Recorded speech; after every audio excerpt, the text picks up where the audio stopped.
Call of Cthulhu, Part 2. The Tale of Inspector Legrasse. The older matters, which had made the sculptor's dream and bas-relief so significant to my uncle, formed the subject of the second half of his long manuscript.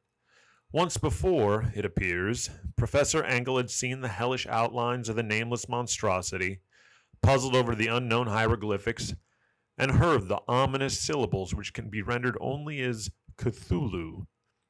And all this in so stirring and horrible a connection that it is small wonder he pursued young Wilcox with queries and demands for data. The earlier experience had come in 1908, 17 years before, when the American Archaeological Society held its annual meeting in St. Louis. Professor Engel, as befitting one of his authority and attainments, had had a prominent part in all the deliberations, and was one of the first to be approached by several outsiders who took advantage of the convocation to offer questions for correct answering and problems for expert solution. The chief of these outsiders, and in short time the focus of interest for the entire meeting, was a commonplace-looking middle-aged man who had traveled all the way from New Orleans for certain special information unobtainable from any local source. His name was John Raymond Legrasse, and he was by profession an inspector of the police. With him, he bore the subject of his visit, a grotesque, repulsive, and apparently very ancient stone statuette whose origin he was at a loss to determine. It must not be fancied that Inspector Legrasse had the least interest in archaeology. On the contrary, his wish for enlightenment was prompted by purely professional considerations. The statuette, idol, fetish, or whatever it was, had been captured some months before in the wooded swamps south of New Orleans during a raid on a supposed voodoo meeting. And so singular and hideous were the rites connected with it that the police could not but realize they had stumbled on a dark cult totally unknown to them, and infinitely more diabolic than even the blackest voodoo circles. Of its origin, apart from the erratic and unbelievable tales extorted from the captured members, absolutely nothing was to be discovered. Hence the anxiety of the police for any antiquarian lore that might be able to help them place the frightful symbol, and through it track down the cult to its fountainhead. Inspector Legrasse was scarcely prepared for the sensation which his offering created. One side of the thing had been enough to throw the assembled men of science into a state of tense excitement, and they lost no time in crowding around him to gaze at the diminutive figure whose utter strangeness and air of genuine abysmal antiquity hinted so potently at unopened and archaic vistas. No recognized school of sculpture had animated this terrible object, yet centuries and even thousands of years seemed recorded in its dim and greenish surface of unplaceable stone. The figure, which was finally passed slowly from man to man for close and careful study, was between 7 and 8 inches in height and of exquisite artistic workmanship. It represented a monster of vaguely anthropoid outline, but with an octopus-like head whose face was a mass of feelers, a scaly, rubbery-looking body, prodigious claws on hind and fore feet, and long, narrow wings behind. This thing, which seemed instinct with a fearsome and unnatural malignancy, was of a somewhat bloated corpulence, and squatted evilly on a rectangular box or pedestal covered with undecipherable characters. The tips of the wings touched the back edge of the block. The seat occupied the center, whilst the long, curved claws of the doubled-up, crouching hind legs gripped the front edge and extended a quarter of the way down toward the bottom of the pedestal. The cephalopod head was bent forward, so that the ends of the facial feelers brushed the backs of the huge forepaws, which clasped the croucher's elevated knees. The aspect of the whole was abnormally lifelike, and the more subtly fearful because the source was so totally unknown. Its vast, awesome, and incalculable age was unmistakable, yet not one link did it shew with any known type of art belonging to civilization's youth, or indeed to any other time. Totally separate and apart, its very material was a mystery, for the soapy, greenish-black stone with its golden or iridescent flecks and striations resembled nothing familiar to geology or mineralogy. The characters along the base were equally baffling, and no member present, despite a representation of half the world's expert learning in the field, could form the least notion of even their remotest linguistic kinship. They, like the subject and material, belong to something horribly remote and distinct from mankind as we know it, something frightfully suggestive of old and unhallowed cycles of life in which our world and our conceptions have no part. And yet, as the members severely shook their heads and confessed defeat at the inspector's problem, there was one man in the gathering who suspected a touch of bizarre familiarity in the monstrous shape and writing, and who presently told with some diffidence of the odd trifle that he knew. This person was the late William Channing Webb, professor of anthropology in Princeton University, and an explorer of no slight note. Professor Webb had been engaged, 48 years before, in a tour of Greenland and Iceland in search of some runic inscriptions which he'd failed to unearth, and whilst high up on the West Greenland coast had encountered a singular tribe or cult of degenerate Eskimo, whose religion, a curious form of devil worship, chilled him with its deliberate bloodthirstiness and repulsiveness. It was a faith of which the other Eskimo knew little, and which they mentioned only with shudders, saying that it had come down from horribly ancient aeons before ever the world was made. Besides nameless rites and human sacrifices, there was a certain queer hereditary rituals addressed to a supreme elder devil, or Tornasuk, and of this Professor Webb had taken a careful phonetic copy from an aged Angakok, or wizard priest, expressing the sounds in Roman letters as best he knew how. But just now of prime significance was the fetish, which this cult had cherished, and around which they danced when the aurora leaped high over the ice cliffs. It was, the professor stated, a very crude bas-relief of stone, comprising a hideous picture and some cryptic writing. And so far as he could tell, it was a rough parallel in all essential features of the bestial thing now lying before the meeting. This data, received with suspense and astonishment by the assembled members, proved doubly exciting to Inspector Legrasse, and he began at once to ply his informant with questions. Having noted and copied an oral ritual among the swamp cult worshippers his men had arrested, he besought the professor to remember as best he might the syllables taken down amongst the diabolist Eskimo. There then followed an exhaustive comparison of details, and a moment of really odd silence when both detective and scientist agreed on the virtual identity of the phrase common to two hellish rituals so many worlds of distance apart.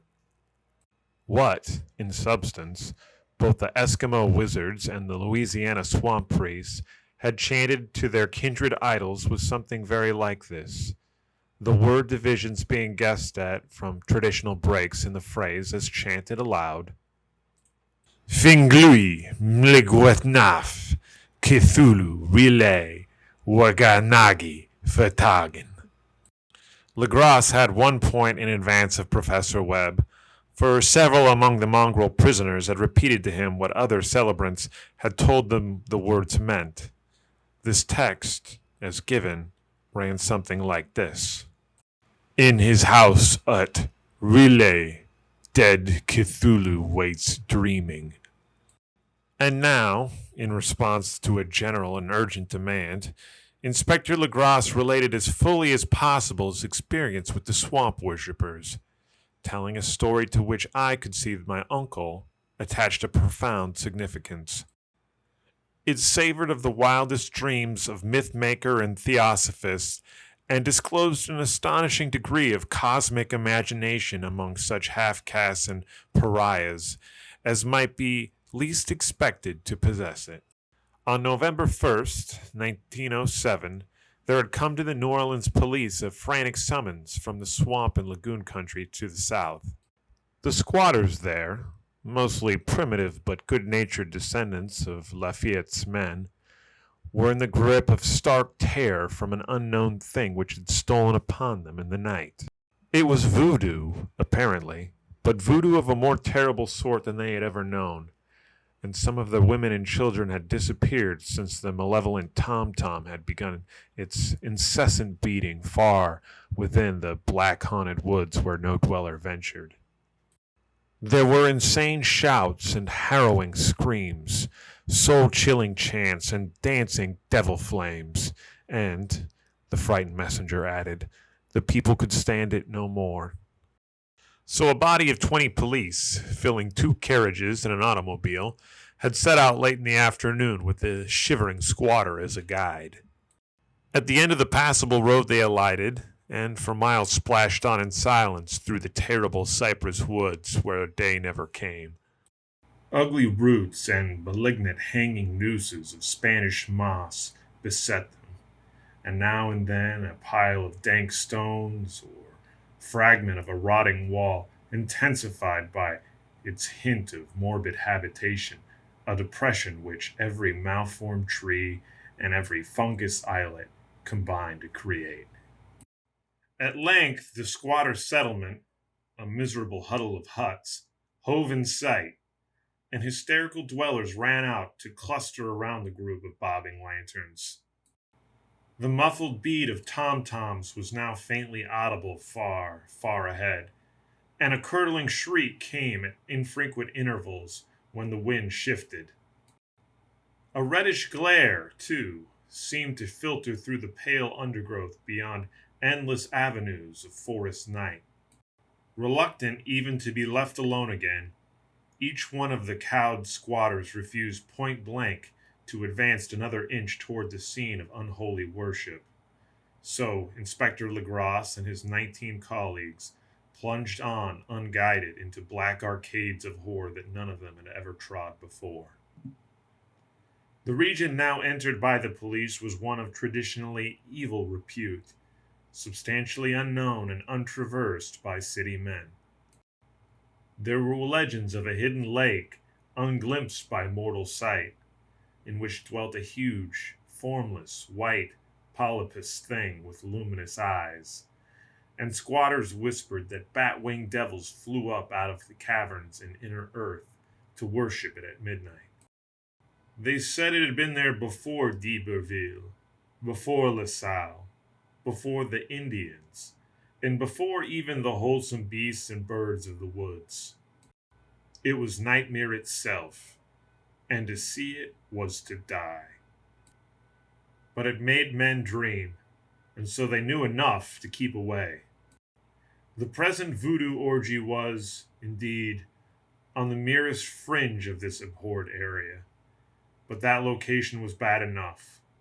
Hence, perhaps the very place of the worship had terrified the squatters more than the shocking sounds and incidents.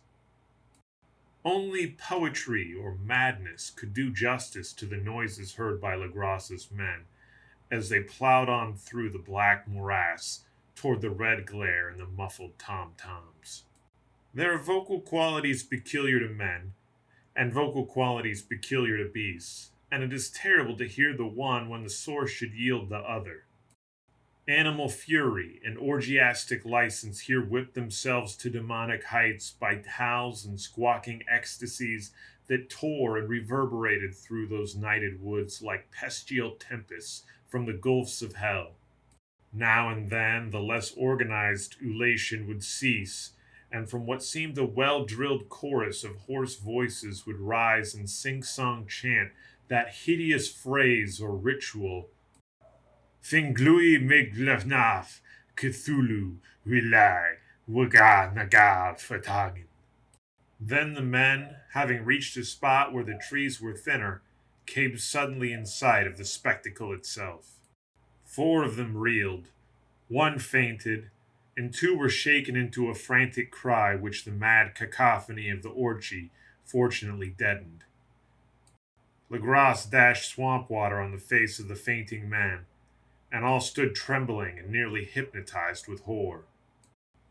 In a natural glade of the swamp stood a grassy island of perhaps an acre's extent, clear of trees and tolerably dry. On this now leaped and twisted a more indescribable horde of human abnormality than any but a Sim or a Angarola could paint.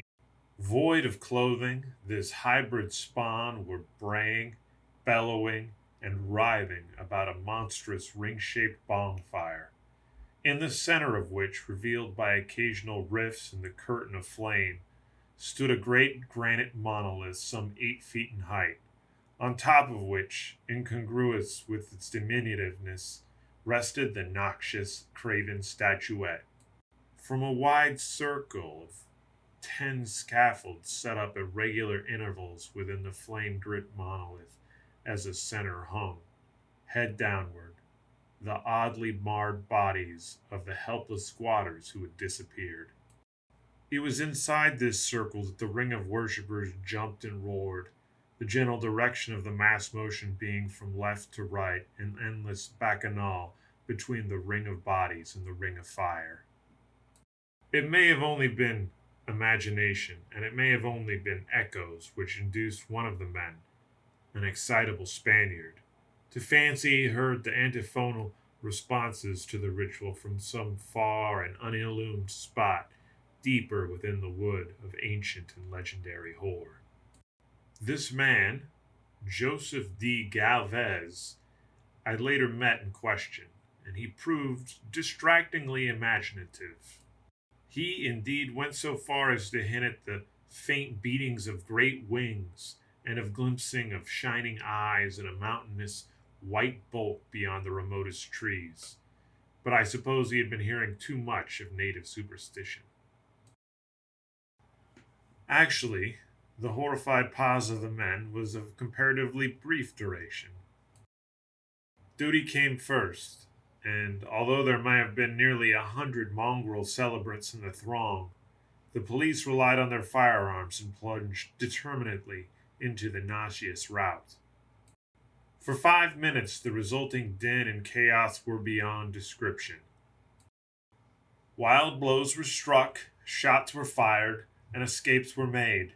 But in the end, Legrasse was able to count some 47 sullen prisoners, whom he forced to dress in haste and fall into line between 2 rows of policemen. 5 of the worshippers lay dead, and 2 severely wounded ones were carried away on improvised stretchers by their fellow prisoners. The image of the monolith, of course, was carefully removed and carried back by Legrasse. Examined at headquarters after a trip of intense strain and weariness, the prisoners all proved to be men of a very low, mixed-blooded, and mentally aberrant type. Most were seamen, and a sprinkling of Negroes and mulattoes, largely West Indians or Brava Portuguese from the Cape Verde Islands, gave a coloring of voodooism to the heterogeneous cult. But before many questions were asked, it became manifest that something far deeper and older than fetishism was involved. Degraded and ignorant as they were, the creatures held with surprising consistency to the central idea of their loathsome faith. They worshipped, so they said, the great old ones who lived ages before there were any men, and who came to the young world out of the sky.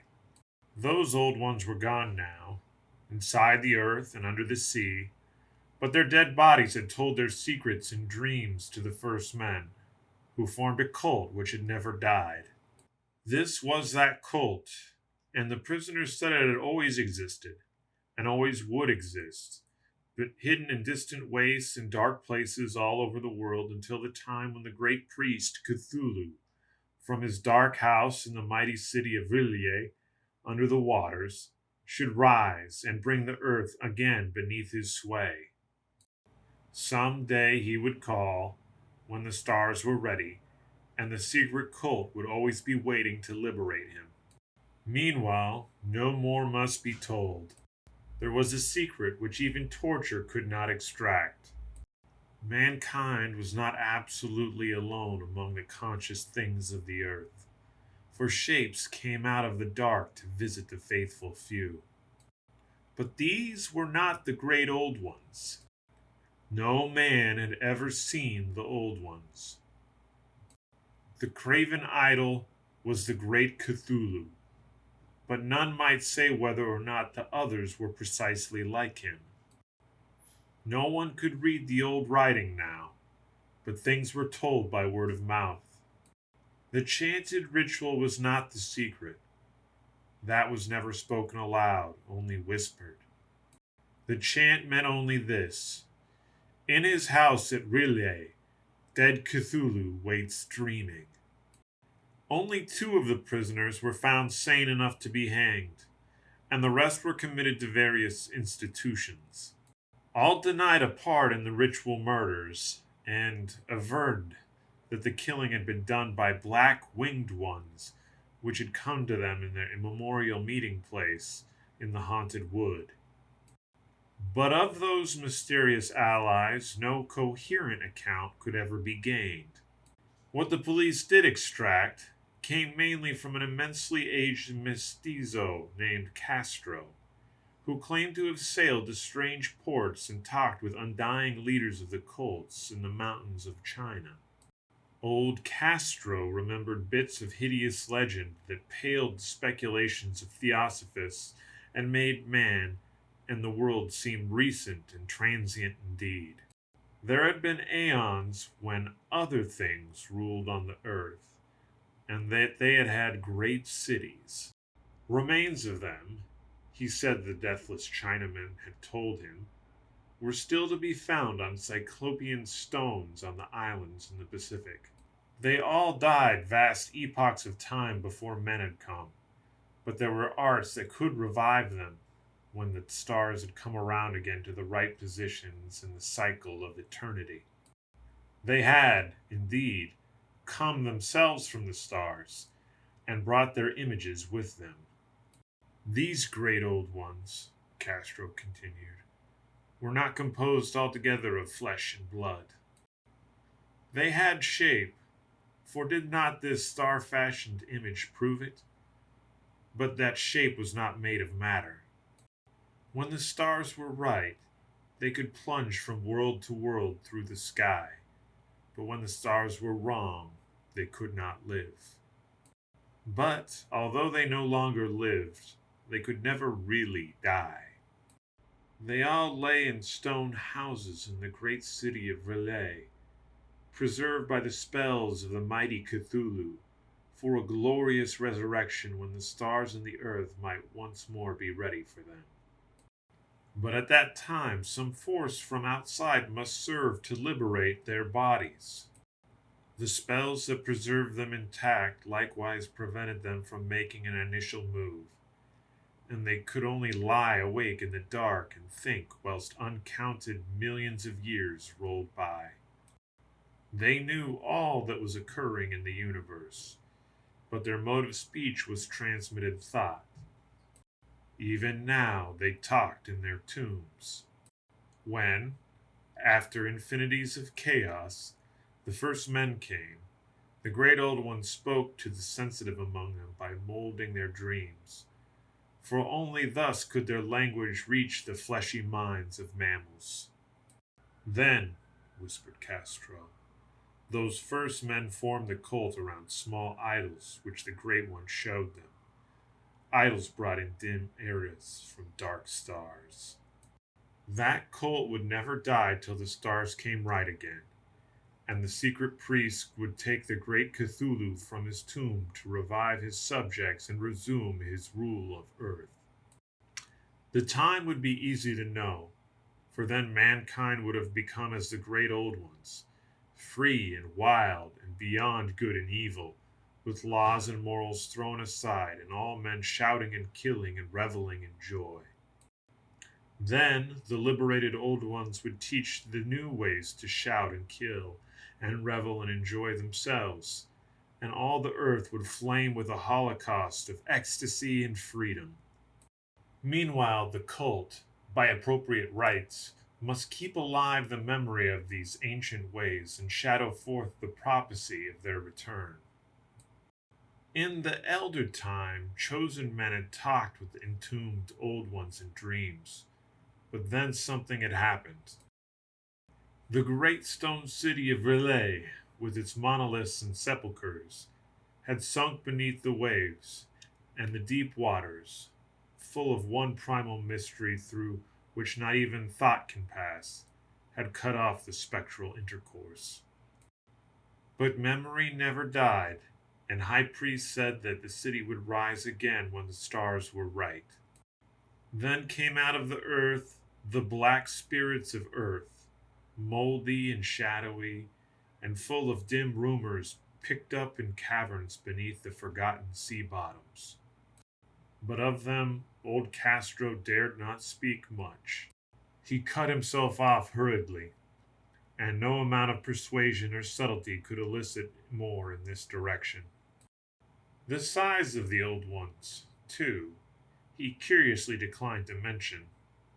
Of the cult, he said that he thought the center lay amid the pathless deserts of Arabia, where Iram, the city of pillars, dreams hidden and untouched. It was not allied to the European witch cult, and was virtually unknown beyond its members. No book had ever really hinted of it, though the deathless Chinaman said that there were double meanings in the Necronomicon of the mad Arab Abdul al-Hazred, which the initiated might read as they chose, especially the much discussed couplet, "That is not dead which can eternal lie, and with strange aeons even death may die." Legrasse, deeply impressed and not a little bewildered, had inquired in vain concerning the historic affiliations of the cult. Castro, apparently, had told the truth when he said it was wholly secret.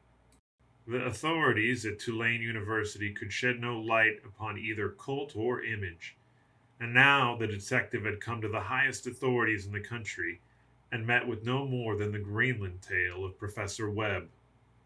The feverish interest aroused at the meeting by Legrasse's tale, corroborated as it was by the statuette, is echoed in subsequent correspondence of those who attended, although scant mention occurs in the formal publications of the Society. Caution is the first care of those accustomed to face occasional charlatanry and imposture. Legrasse for some time lent this image to Professor Webb, but at the latter's death it was returned to him and remains in his possession, where I viewed it not long ago. It is truly a terrible thing, and unmistakably akin to the dream sculpture of young Wilcox. That my uncle was excited by the tale of the sculptor I did not wonder, for what thoughts must arise upon hearing, after a knowledge of what Legrasse had learned of the cult of a sensitive young man who had dreamed not only the figure and the exact hieroglyphics of the swamp-found image and the Greenland devil tablet, but had come into his dreams upon at least 3 of the precise words of the formula uttered alike by Eskimo Diabolists and mongrel Louisianians. Professor Engel's instant start on an investigation of the utmost thoroughness was eminently natural, though I privately wondered and suspected young Wilcox of having heard of the occult in some indirect way, and of having invented a series of dreams to heighten and continue the mystery at my uncle's expense. The dream narratives and cuttings collected by my professor were, of course, strong corroboration, but the rationalism of my mind and the extravagance of the whole subject had led me to adopt what I thought the most sensible conclusions.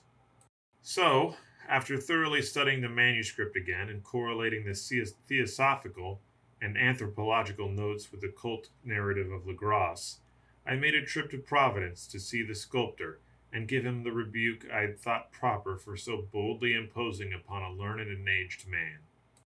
Wilcox still lived alone in the Fleur-de-Lis building in Thomas Street, a hideous Victorian imitation of 17th century Breton architecture which flaunts its stuccoed front amidst the lovely colonial houses of the ancient hill and under the very shadow of the finest Gregorian steeple in America.